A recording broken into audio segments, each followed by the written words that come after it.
Knowledge and information. Let's take a moment to think of knowledge and information that we have as human beings. How much do we know and how much we do not know? Think about the cumulative knowledge and information that we all have. From one perspective, we may feel that we know a lot. Think of all the knowledge and information that we have in each person in this world and in all the books and all the information stored in our computers and internet. That's a lot of knowledge and information. But how much do we really know? Let's do some comparisons. If we compare our knowledge to the knowledge of the people who were living about 100 years ago, we know a lot more than them. We can look at the field of science and technology, for example. Think about it. Until early 1900s, people did not know how to fly airplanes. The famous Wright brothers did the first successful flight in 1903. Until about 1923, we did not even know that there are other galaxies in the universe. It was only after the invention of the famous Hubble telescope that astronomers discovered other galaxies in the universe. Our knowledge about our universe has expanded vastly since then.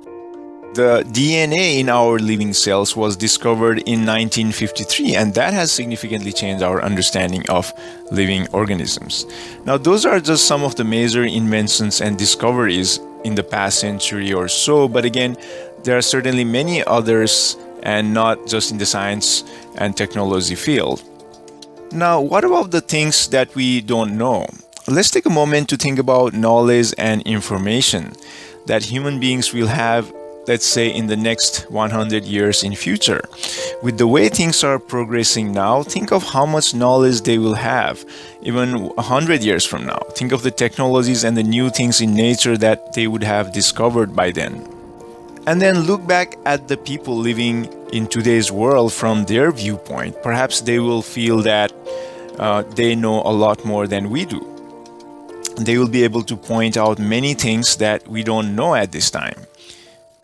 Now, if we go further into the future, let's say 500 years from now, 1,000 years, 10,000 years, assuming that our civilization continues to progress, think of the knowledge and information that human beings will have in those times in future.